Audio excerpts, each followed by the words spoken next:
नमस्कार, मैं हूं आपके साथ आस्था कौशिक और आप देख रहे हैं महाबहस। राहुल ने भेजा न्योता, अखिलेश माया ने भेजी शुभकामनाएं। कांग्रेस की एकता की दुहाई, विपक्ष को यात्रा रास न आई। चिट्ठियों में है साथ साथ, पर यात्रा में नहीं मिलाएंगे हाथ। 2024 के वास्ते विपक्ष के क्या अपने अपने रास्ते। अखिलेश माया को राहुल से हाथ मिलाना क्यों नहीं मंजूर, आज महाबहस इसी पर। लेकिन उससे पहले देखते हैं महाबहस टॉप 10।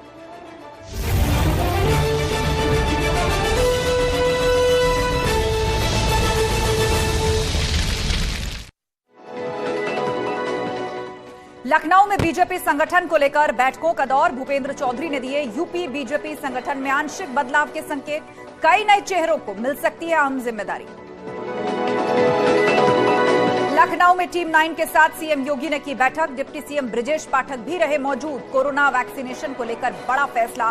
केंद्र सरकार से 10 लाख डोज की मांग की। कोरोना से निपटने की तैयारी पर हुई चर्चा। राहुल गांधी को भारत जोड़ो यात्रा के लिए अखिलेश यादव और मायावती ने दी शुभकामनाएं। यात्रा में शामिल होने के न्योते पर किया शुक्रिया। निकाय चुनाव में ओबीसी आरक्षण मामले में अब बुधवार को होगी सुनवाई। सुप्रीम कोर्ट बुधवार को करेगा सुनवाई। हाईकोर्ट के फैसले पर रोक लगाने की मांग। यूपी सरकार की एसएलपी पर सुनवाई। सीएम धामी ने स्मार्ट शाला टीवी डिवाइस की स्पोकन इंग्लिश कार्यक्रम का शुभारंभ किया। कक्षा 9 से 12वीं तक के 40,000 बच्चों को सिखाया जाएगा अंग्रेजी बोलना।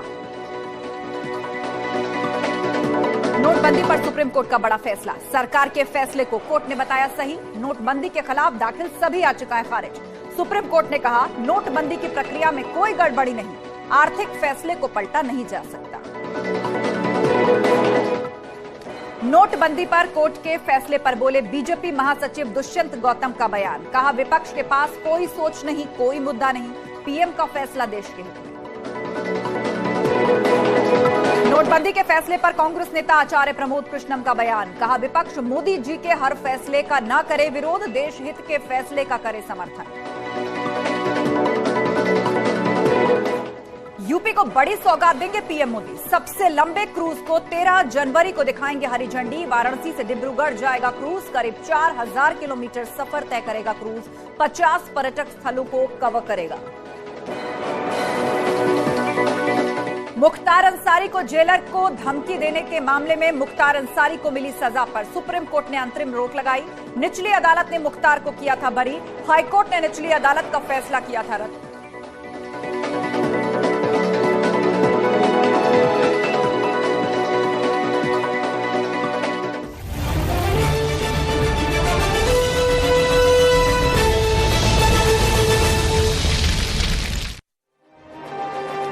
राहुल गांधी की कल उत्तर प्रदेश में भारत जोड़ो यात्रा की शुरुआत होने जा रही है। गाजियाबाद से शुरू हो रही 3 दिन की यात्रा के लिए राहुल ने विपक्ष को न्योता भी भेजा है। हालांकि पहले अखिलेश यादव ने कहा था कि कांग्रेस और बीजेपी एक जैसी पार्टियां हैं। अखिलेश ने कांग्रेस और समाजवादी पार्टी की विचारधारा को भी अलग अलग बताया था। अब राहुल गांधी ने अखिलेश को निमंत्रण भेजा है। ऐसे में अखिलेश ने राहुल गांधी को सिर्फ शुभकामना भेजी है। राहुल की यात्रा में शामिल होने की बात नहीं कही है। कल से यूपी में राहुल गांधी की भारत जोड़ो यात्रा की शुरुआत हो रही है। तो सवाल वही है कि राहुल ने भेजा न्योता, लेकिन अखिलेश माया ने भेजी शुभकामनाएं। कांग्रेस की एकता की दुहाई, क्या विपक्ष को यात्रा रास न आई? इसी पर करते हैं डिबेट, लेकिन पहले यह रिपोर्ट।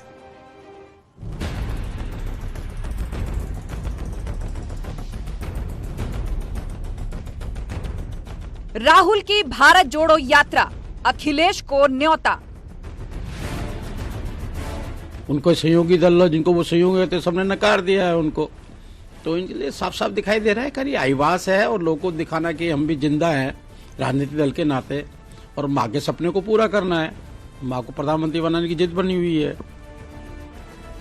हाथ के साथ अखिलेश सिर्फ शुभकामना संदेश।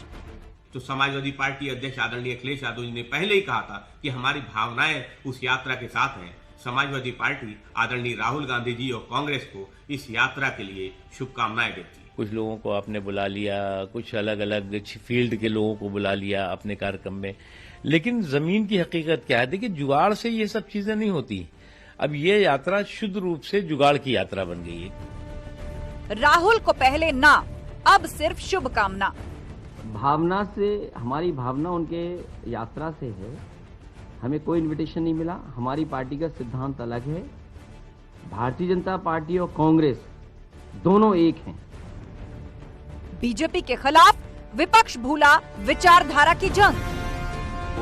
इस प्रकार से विपक्ष को जोड़ने का न्योता दिया था, लेकिन वो लोग उनको धन्यवाद तो दे रहे हैं, उनकी यात्रा के लिए बधाई दे रहे हैं, लेकिन उनकी यात्रा में स्वागत के लिए नहीं पहुंच रहे हैं। इससे क्या कहा जाएगा? इनको उनसे डर है, उनको इनसे डर है। लेकिन ये प्रदेश की, देश की जनता की ताकत है कि आज राहुल गांधी देश की भावना को समझकर, देश की मानसिकता को समझकर आगे बढ़ रहे हैं।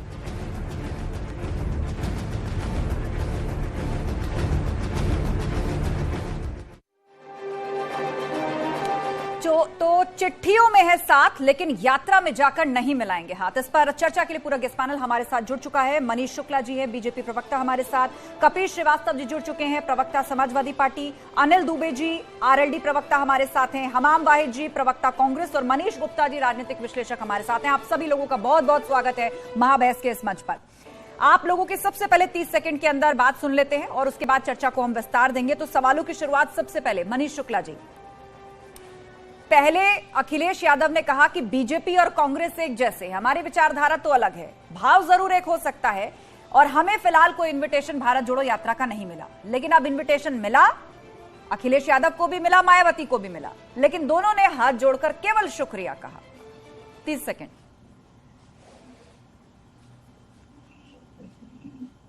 प्रासंगिकता तो समाप्त हो चुकी है। उत्तर प्रदेश में जो एक लोकसभा की सीट है वहां समाजवादी पार्टी के समर्थन से चुनाव जीते हैं और जो विधानसभा की सीट है वो भी समाजवादी पार्टी के समर्थन से चुनाव जीते हैं।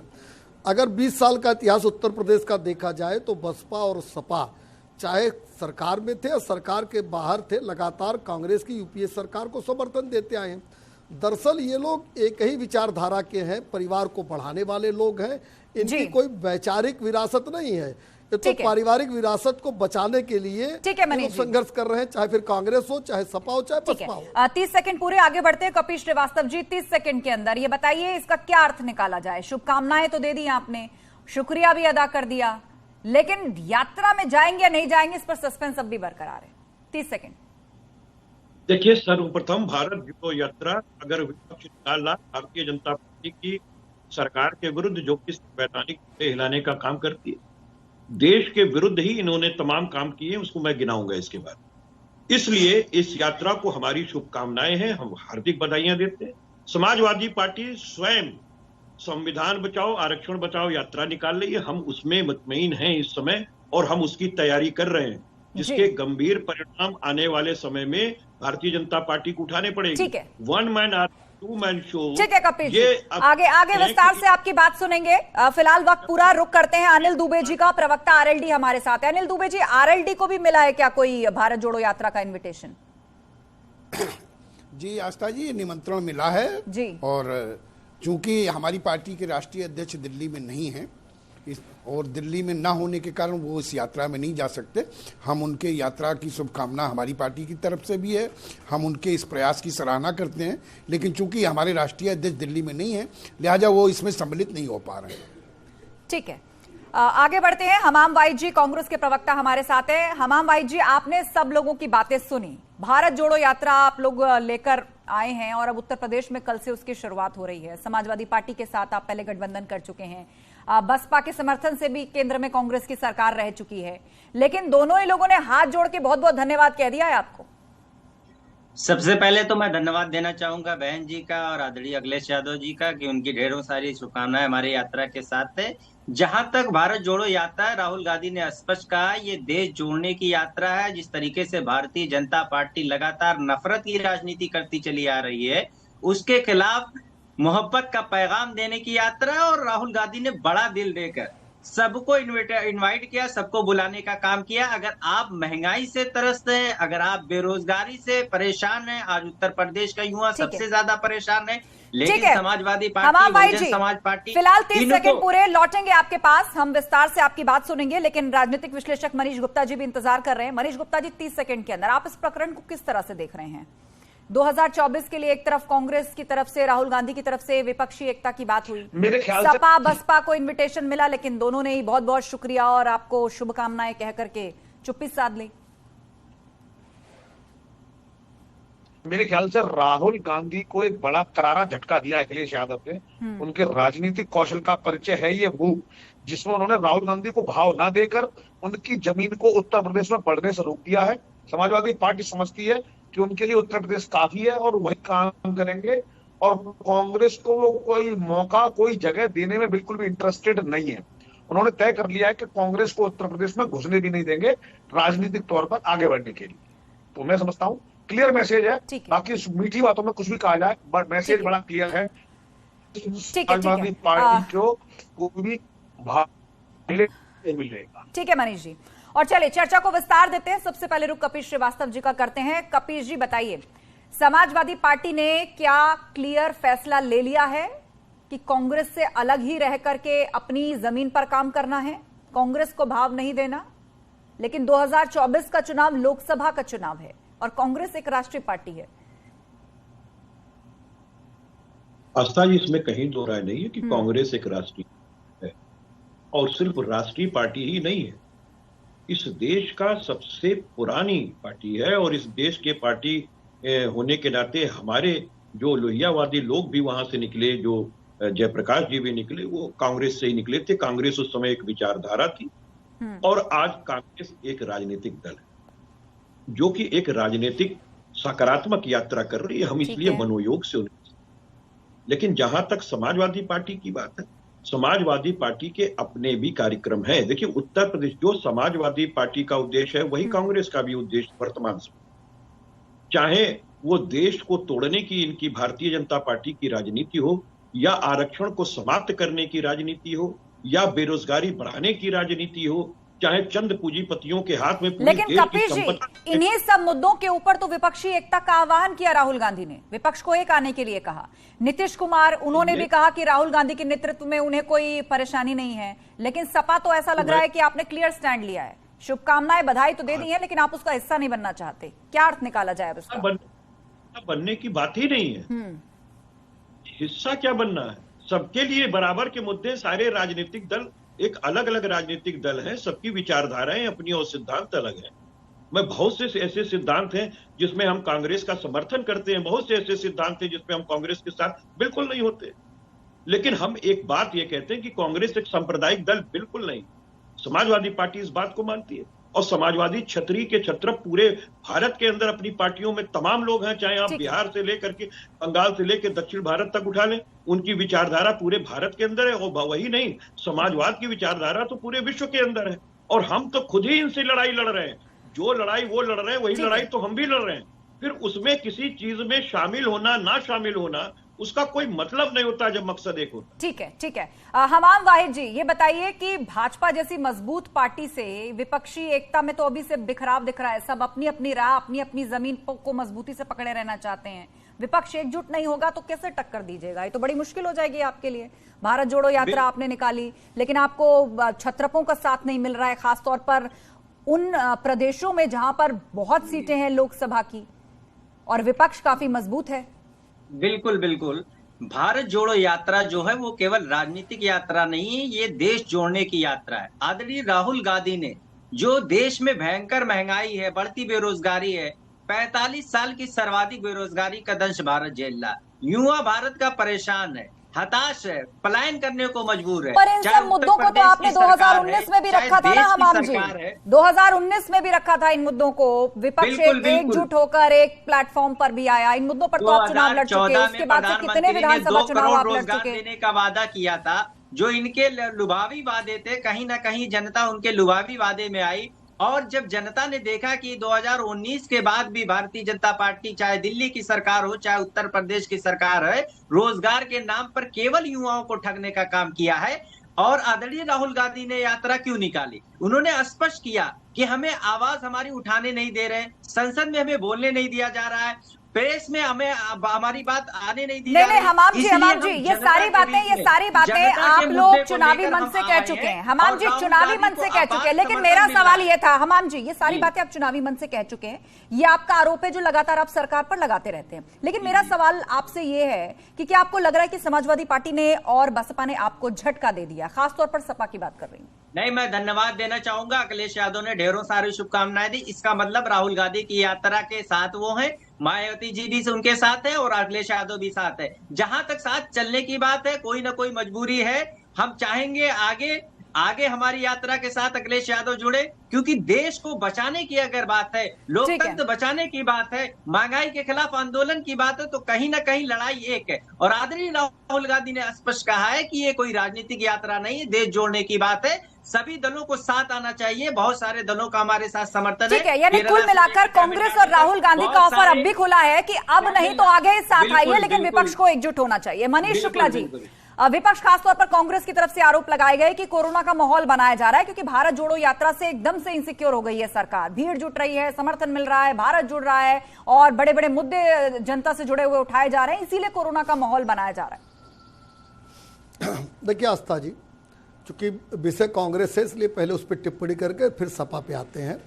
देखिए राहुल गांधी जी के जो बयान है, जो भाषण है, उसको लगता है कि कांग्रेस के प्रवक्ता ने खुद नहीं सुना। दिल्ली में उन्होंने कहा कि नफरत की बाजार में मोहब्बत बांटने निकले थे, लेकिन पूरी यात्रा में उनको कहीं नफरत नहीं दिखी। अर्थात जो करने वो निकले थे वो था ही नहीं।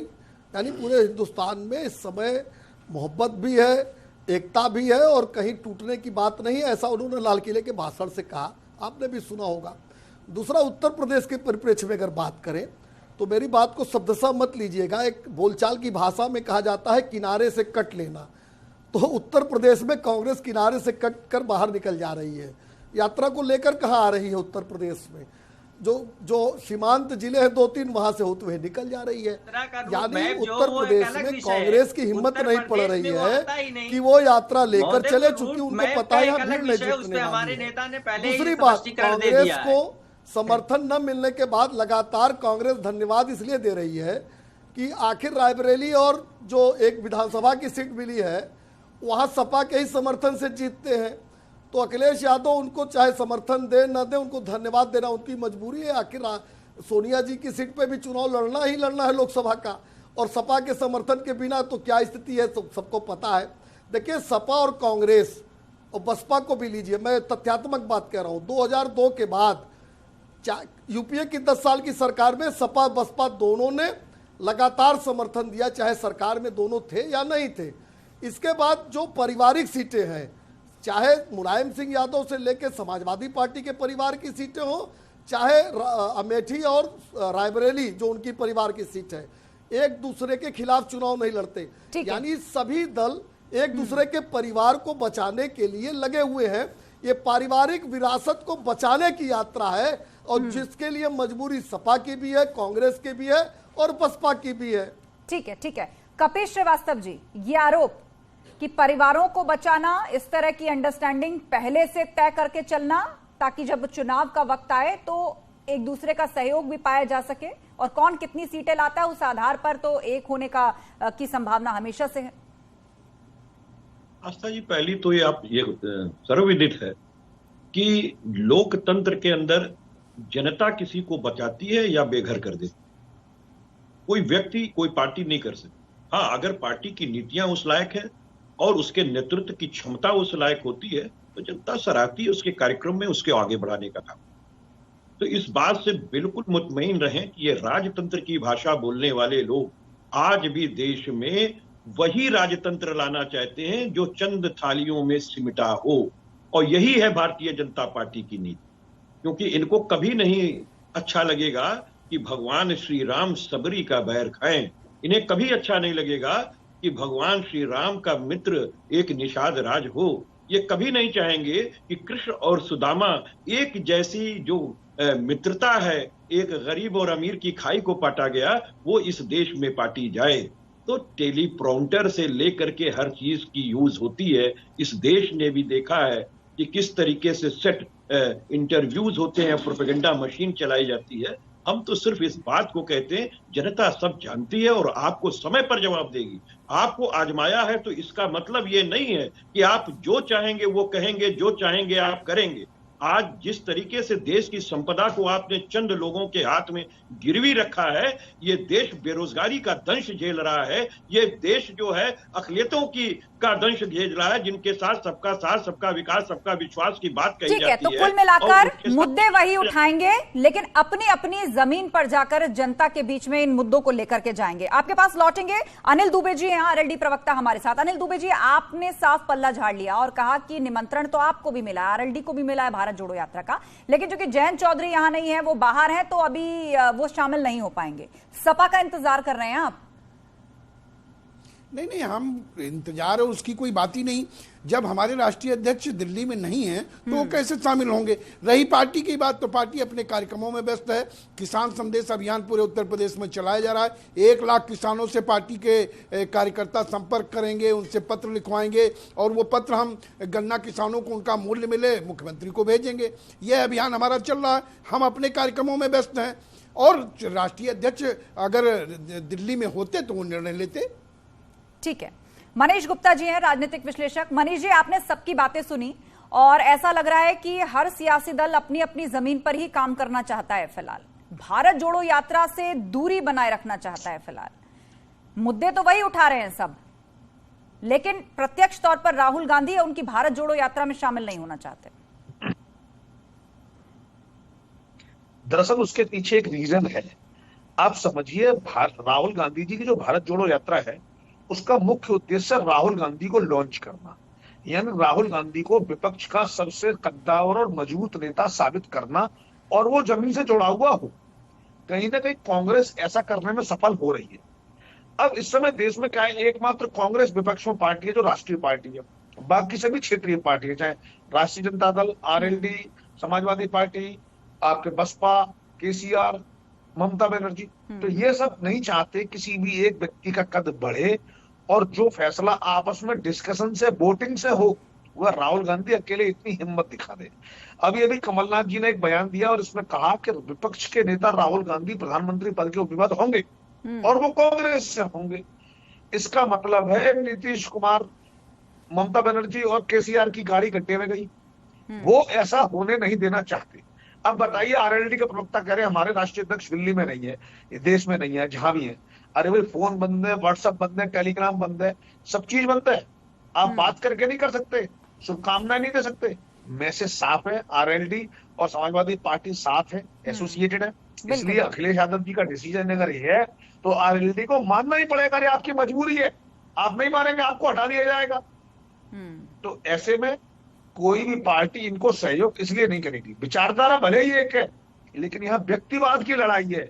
राहुल गांधी जी को आगे निकलना है, अखिलेश यादव से बड़ा कर दिखना है भी उतना राहुल गांधी का बड़ा कर मतलब कुल मिलाकर राहुल की लीडरशिप स्वीकार नहीं है। राहुल के नेतृत्व में या वो अगर मुख्य चेहरा हो तो उनके साथ आना या उनके नीचे आना ये मंजूर नहीं है। हमाम वाहिद जी, ये तो 2024 से पहले ही वर्चस्व की लड़ाई शुरू हो गई है। विपक्ष की एकता का आह्वान राहुल गांधी कर रहे हैं, कैसे एक होंगे? सबके अपनी अपनी महत्वाकांक्षाएं हैं। ऐसा बिल्कुल नहीं है, मैं बिल्कुल सहमत नहीं हूँ। राहुल गांधी को अपने चेहरे चमकाने की जरूरत नहीं है, ना तो कांग्रेस पार्टी की ये जो यात्रा है वो राजनीतिक यात्रा। अगर ये राजनीतिक यात्रा होती तो ये गुजरात और हिमाचल की तरफ जाती। ये देश जोड़ने की यात्रा है। जिस तरीके से लगातार 2014 के बाद भारतीय जनता पार्टी ने इस देश में जो मोहब्बत का देश था, अमन का, भाईचारगी का देश था, कहीं ना कहीं उसे तोड़ने का काम किया, लोगों को लड़ाने का काम किया, नफरत की बाजार लगाने का काम किया। उसमें मोहब्बत जगाने के लिए राहुल हमाम जी, इसका जवाब आपको बीजेपी ने दिया। इसका जवाब बीजेपी ने दिया कि राहुल गांधी ने खुद ही अपने भाषण में कहा कि मैं इतने किलोमीटर यात्रा कर चुका हूं, मुझे कहीं नफरत नहीं थी। जब नफरत थी ही नहीं, जब कुछ टूटा नहीं था तो जोड़ा क्या? पार्टी के प्रवक्ता सिर्फ केवल झूठ बोलते हैं। झूठ बोलने में सबसे आगे है भारतीय जनता पार्टी। लगातार राहुल गांधी ने कहा है कि नफरत पूरे देश में है, हर बात पूरी देश की सारी ऑन रिकॉर्ड बयान है उनका। हमाम भाई राहुल गांधी ऑन रिकॉर्ड बयान, मोहब्बत की दुकान खोल रहे हैं। उन्होंने स्पष्ट कहा हम लोगों को जोड़ने की बात कर रहे हैं और देश जुड़ेगा तभी भारतीय जनता पार्टी की जो कुशासन वाली सरकार है, जो बेरोजगार को रोजगार को छीनने वाली सरकार है, पॉइंट आ गया आपका। तमाम जी पॉइंट आ गया आपका। मनीष शुक्ला जी जवाब देना चाहते हैं। मनीष जी बोलिए। और मोदी को बोलिए। वो कह रहे हैं आप झूठ बोल रहे हैं, मनगढ़ंत स्क्रिप्ट लिख रहे हैं, ऐसा कुछ नहीं कहा राहुल गांधी। देखिए आस्था जी, हमाम जी अभी नौजवान कार्यकर्ता हैं कांग्रेस के, अभी इनको नहीं पता है कि राहुल गांधी जी की बात को डिसऑन करने की क्या कीमत हो सकती है। बहरहाल ऑन रिकॉर्ड बयान है, हमको लगता है कि सभी ने सुना है कि राहुल गांधी ने क्या कहा। इनको कहिए कि डिबेट के दौरान अपनी बात कर लेने के बाद दूसरे को सुनना चाहिए। डिबेट में दूसरे को सुनना भी चाहिए। आस्था जी, आपने एक सवाल उठाया, उसका जवाब मनीष शुक्ला जी से ले लीजिए। हमाम जी, मैं दोबारा मौका दे दूंगी आपको। मैं दोबारा मौका दे दूंगी। हमाम जी शांत हो जाइए, मैं दोबारा मौका दे दूंगी आपको। अभी आपने एक सवाल उठाया कि भाजपा मनगढ़ंत आरोप लगा रही है, झूठ बोल रही, राहुल गांधी ने कुछ नहीं कहा ऐसा। अब उसका जवाब एक बार भाजपा से लेते हैं, फिर मैं आपके पास आती हूँ। बोलिए मनीष जी। ये ऑन रिकॉर्ड राहुल गांधी का बयान है कि उतनी लंबी यात्रा में उनको कहीं भी नफरत नहीं मिली। अब हमाम जी है, प्रवक्ता है, अपने नेता की बात कर सकते हैं। दूसरी बात मैं कहना चाहता हूँ कि समाजवादी पार्टी के प्रवक्ता ने अभी समाजवाद और समाजवादी पार्टी को एक दूसरे में मिला दिया। कपिल जी को पता होना चाहिए कि समाजवाद एक विचारधारा है और समाजवादी पार्टी और समाजवाद में कहीं दूर दूर से नाता रिश्ता नहीं है। अगर जयप्रकाश नारायण और लोहिया की बात करें तो उन्होंने हमेशा परिवारवाद का विरोध किया। यहाँ तो परिवारवाद से ही बात शुरू होती है, परिवारवाद से ही समाप्त हो जाती है, पति से शुरू होती है, पत्नी तक ही पार्टी सिमटी हुई है। तो समाजवाद और समाजवादी पार्टी बिल्कुल अलग अलग बातें हैं। और रही बात अखिलेश यादव की, तो निश्चित रूप से देखिए सपा, कांग्रेस और बसपा में शुरू से पिछले 20 साल से ये अंडरस्टैंडिंग है कि प्रदेश रहे न रहे, देश रहे न रहे, परिवार बचना चाहिए। इस परिवार को बचाने की लड़ाई चाहे राहुल गांधी की जोड़ो यात्रा है और चाहे समाजवादी पार्टी का आंदोलन हो। अभी तमाम उपचुनाव उत्तर प्रदेश में हुए। अखिलेश जी के भाई आजमगढ़ से चुनाव लड़े, अखिलेश जी निकले नहीं। आजम खान की रामपुर पर लोकसभा का चुनाव हुआ, नहीं गए। खतौली में नहीं गए। मैनपुरी में जब पत्नी उतरी तो वो गए। तो ये परिवारों को बचाने की लड़ाई है। इसका कोई वैचारिक अधिष्ठान नहीं है, इसका कोई किसी विचार से कोई लेना देना नहीं है। क्योंकि परिवार बचे रहेंगे तो पार्टियां बची रहेंगी, इन लोग का मानना है। भारतीय जनता पार्टी के लिए नेशन फर्स्ट। ठीक है, आपने कहा कि परिवार को बचाने की लड़ाई। कपिल जी, मैंने तो बार बार कहा कि समाजवादी पार्टी वसुदेव कुटुंबकम में विश्वास करती है और समाजवादी छत्री के पूरे इस देश में तमाम नेता हैं। इसमें हंसने की बात नहीं। आप तो तोड़ना जानते हैं, आप तो जोड़ना जानते नहीं। समाजवादी आप तो सरकार को तोड़ना जानते हैं, आप तो परिवार तोड़ना जानते हैं, आप तो मजहब को मजहब से लड़ाना जानते हैं। और ये साबित चीजें माया कोटरानी हमारी मंत्री होती नहीं, जिन्हें जो है गोधरा दंगे के लिए दंड आज भी झेलना पड़ रहा है। वो तो भारतीय जनता पार्टी की नेता थी। आपको मानना पड़ेगा कि वो देश तोड़ने की बात कर रही थी, तभी आज जेल के अंदर है। आज जकारिया केस आज भी सुप्रीम कोर्ट के अंदर जिंदा है, इसलिए कहने की बात नहीं है। आप अगर महिलाओं को एक एक करके बोलिए आप लोग। पूजा के पंडालों को जलवाते थे अखिलेश यादव, दूसरों को ट्रेनिंग दे रहे कोई थे, भी हिंदू शांतिपूर्वक नहीं और दूसरों को संस्कार बता रहे थे और मेरे बीच में में दंगों के बाद मनीष जी, मैं दोबारा आपको समय दे दूंगी। कपिल जी की बात पूरी होने दीजिए। बोले कपिल जी, 20 सेकंड बात खत्म करिए। ये कह रहा हूँ ये तो परिवार तोड़ने वाले लोग हैं, इनको परिवार में विश्वास नहीं है। प्रभु राम की बात कर रहे हैं, इससे अच्छे दिन नहीं आने वाले कपिल जी। अखिलेश यादव और राहुल गांधी प्रभु राम के शरण में जा रहे हैं। के बाद भी ये राजनीति करने वाले लोग हैं। ये तमाम ऐसी लोग हैं जिनको ना हिंदू मैथोलॉजी पे आस्था है, ना इस देश के संविधान पे आस्था है, कितने अच्छे दिन आ गए। समाजवादी पार्टी का प्रवक्ता है, ये सारे परिवार वालों को भारत माता की हम तो विपक्षी एकता पर सवाल पूछ रहे हैं और उसका जवाब आप नहीं दे रहे हैं। कहां से कहां मुद्दों को आप ले गए। हिंदू माइथोलॉजी पे आस्था नहीं है, कहां के मुद्दे आप उठा रहे हैं। राम जी, शबरी, निषाद समाज, किस किस को बीच में ले आए। लेकिन विपक्षी एकता पर आपने स्पष्ट जवाब नहीं दिया कपिल जी। जब ये बीच में इंटरप्ट करेंगे और इनको नहीं रोका कोई नहीं बोल रहा है, सिर्फ आपकी आवाज जा रही है। ये तो दूसरों को संस्कार सिखा रहे थे और खुद का संस्कार देख लीजिए। कपिल जी, आपकी आवाज जा रही है। मैं आखिरी बात आपसे कह रहा हूँ आस्था जी कि बहुत सीधी सी बात है। परिवार वालों की पार्टी तो भारतीय जनता पार्टी है, जो अदानी और अंबानी का परिवार चलाती है, जिसने पूरी देश की उठा के संपदा उनके हाथ पर रख दी है। उस परिवारवाद की ये बात नहीं करेंगे। ये अपने यहाँ जो राजनाथ सिंह साहब का परिवार है, कल्याण सिंह साहब का परिवार है, वसुंधरा राजा का परिवार है, या जो जितेंद्र प्रसाद आए, जो माधवराव सिंधिया के पुत्र आए, वो परिवारवाद इनको नहीं दिखता। इनको सिर्फ वो परिवारवाद दिखता है जिसको जनता चुन करके और लाती है, उसमें दिखाई देता है इनको। यानी अपना परिवारवाद मीठा मीठा गप और कड़वा कड़वा। ठीक है कपिल जी, बात आ गई आपकी। आप स्क्रीन को आप ठीक कर लीजिए, आपकी स्क्रीन रोटेट हो रही है, डिफरेंट डायरेक्शन में जा रही है। मनीष जी जवाब। देखिए, हम तो ये कह रहे हैं कि इससे अच्छे और दिन नहीं आ सकते कि अखिलेश यादव जी के पार्टी के प्रवक्ता प्रभु राम की बात कर रहे हैं, हिंदू मैथोलॉजी की बात कर रहे हैं, और अखिलेश जी और राहुल जी मंदिर जा रहे हैं। यद्यपि ए.के. एंटोनी साहब ने कहा कि भाई वोट लेना है तो मंदिर जाना पड़ेगा, कांग्रेस इसलिए कांग्रेस के नेता मंदिर जा रहे हैं। लेकिन ये अच्छे दिन की शुरुआत है, ये अच्छे दिन ही है कि जिस प्रदेश में अखिलेश यादव केवल तुष्टीकरण करते थे, मुलायम सिंह यादव कहते थे कि राम भक्तों की हत्या न कराते, तो एक वर्ग के लोग नाराज हो जाते। आज उनको इनाम लेना पड़ रहा है। मैं फिर बात ये कह के समाप्त करूंगा कि समाजवादी पार्टी और समाजवाद का कहीं दूर दूर से नाता रिश्ता नहीं है। ठीक है, चलिए, आप सभी मेहमानों का बहुत बहुत शुक्रिया महाबहस में शामिल होने के लिए। तो सवाल यही है कि विपक्षी एकता की दुहाई, लेकिन सपा और बसपा को यात्रा रास ना आई, एक मैसेज देने की कोशिश इसके पीछे हुई है। समाजवादी पार्टी ने तो शुक्रिया कहने के साथ साथ शुभकामनाएं भेजी हैं, लेकिन बहन जी ने तो केवल हाथ जोड़कर शुक्रिया कहा है निमंत्रण के लिए। राहुल गांधी भारत जोड़ो यात्रा लेकर निकले हैं, कल वो उत्तर प्रदेश आ रहे हैं, और यहाँ के विपक्षी दल समाजवादी पार्टी को भी उन्होंने निमंत्रण भेजा, बसपा को भी निमंत्रण भेजा, लेकिन दोनों ने ही हाथ जोड़कर शुक्रिया कहा। और अभी तक भारत जोड़ो यात्रा में शामिल होने जैसी कोई भी बात दोनों दलों की तरफ से सामने नहीं आई है। 2024 के लिए बीजेपी से लड़ने के लिए तमाम विपक्ष को एक साथ लाने की कोशिश राहुल गांधी कर रहे हैं, लेकिन समाजवादी पार्टी ने यहां झटका देकर कोई संदेश देने की क्या कोशिश की है, इस पर नजर रहेगी महाबहस में। फिलहाल इतना ही। बने रहिए हमारे साथ, खबरों का सिलसिला जारी है।